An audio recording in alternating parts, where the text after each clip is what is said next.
Player. All right. So in today's video, I'm going to talk about a story. Okay. Uh, this is how I never did Suboxone or any type of pills again. Okay. Well, yeah. I think this was it. Had to make sure. So this was the night before visitation. Okay.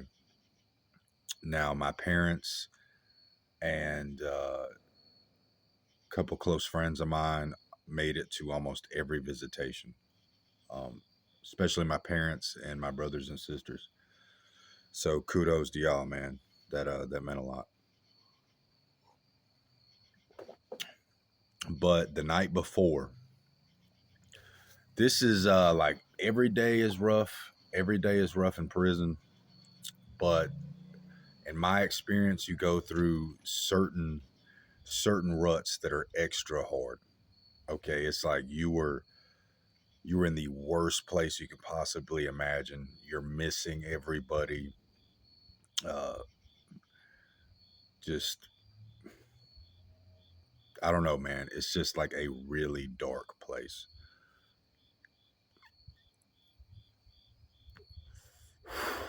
And this is how these demons get you, man. This is just as a side note. This is how these demons get you. They're strategists, man. They wait until you're at your weakest, okay? And then they present themselves to you. They offer you something, okay? So I'm sitting there, and night before, I don't know, this is probably like 7 o'clock, right? I think this visit was on a Saturday, I want to say. So dude I know comes up to me.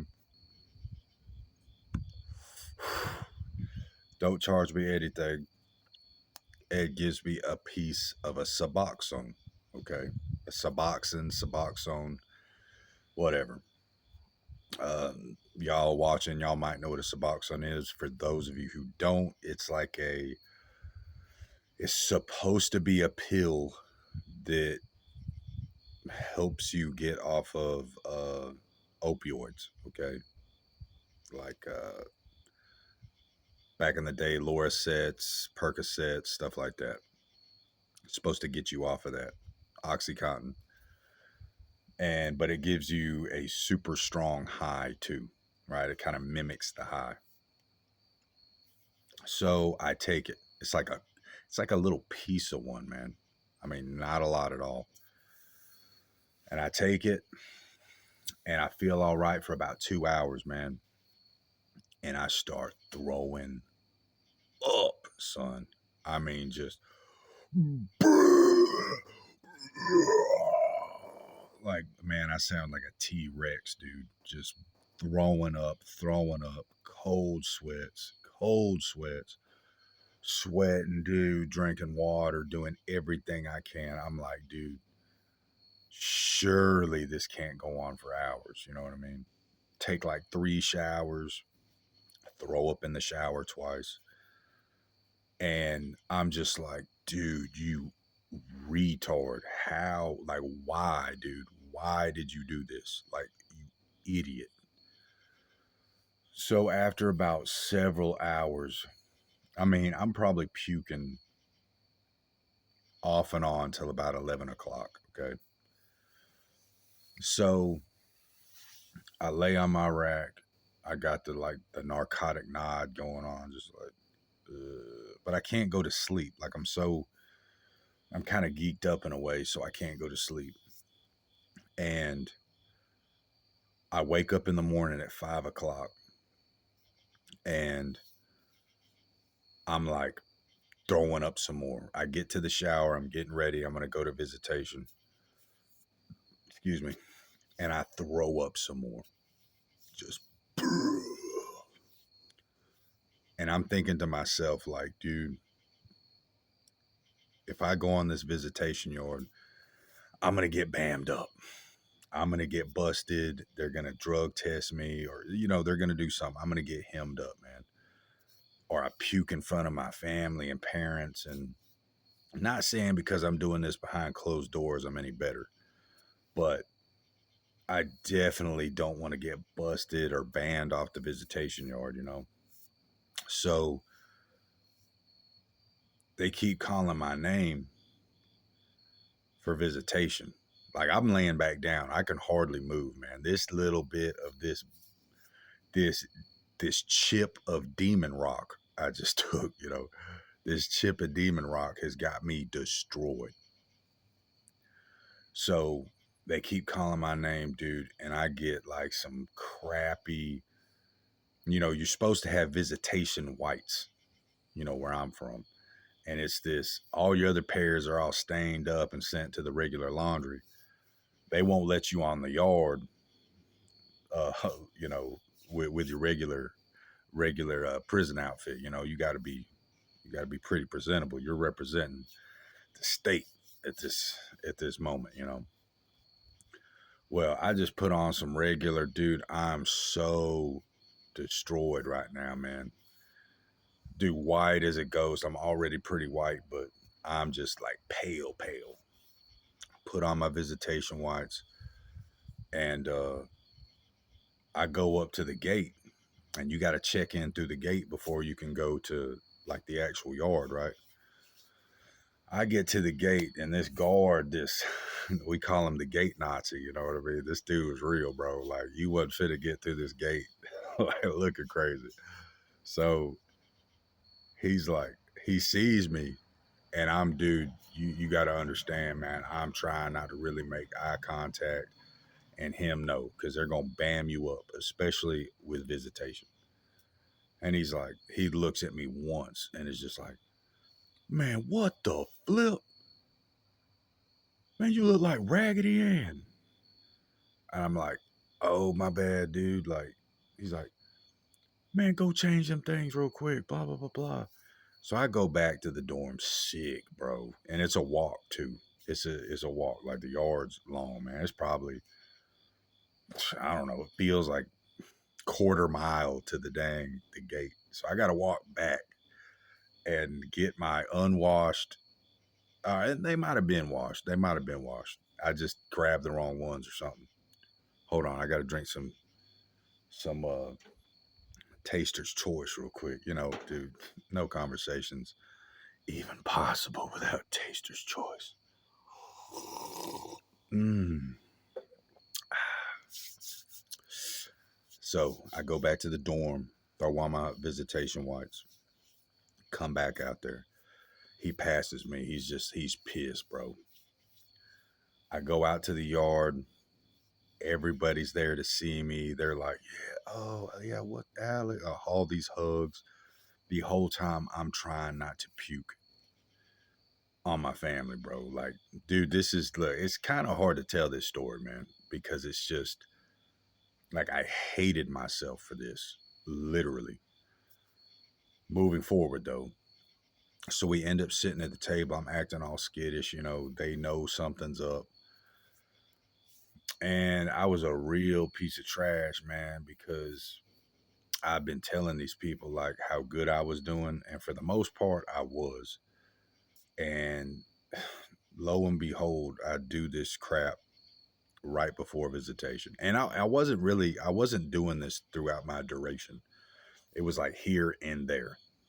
I mean, literally, like I could maybe three times tops. I did anything above smoking weed, you know.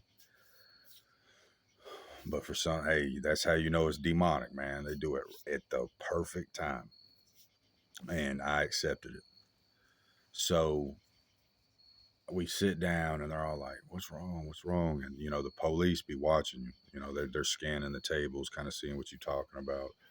Probably got microphones and stuff like that. Listen to what you're saying. I'm like, look, man, I'm effed up. You know, I'm trying not to puke, you know, but looking back, like just reflecting on this story, in this moment, everything was all about me. It was like, man, I can't get caught. I can't get caught. I can't do this. I can't do that. Like, man, y'all chill, man. Y'all cover for me while I be a complete junkie. You know what I mean? That's basically what I was doing. And literally, they drive like almost 3 hours to see me. It's a 3 hour visit. And they got to drive 3 hours back. Okay. And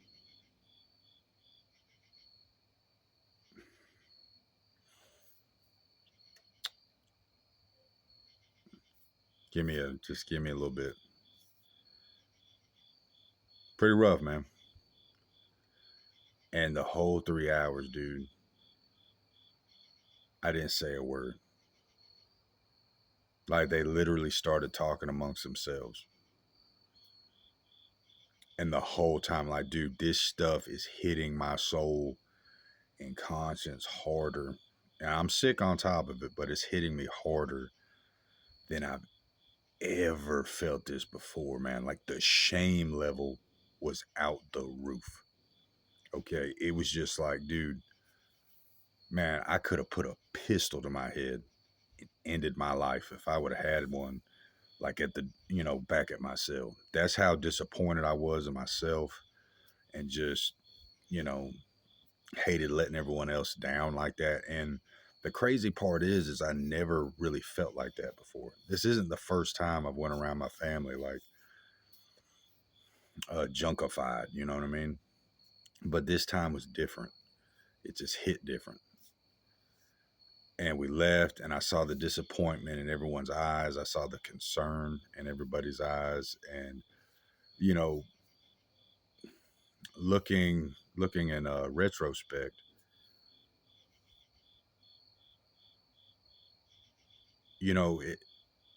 it takes a lot to be cool, like not even be cool, but just barely get by emotionally, thinking about maybe your son or daughter in prison.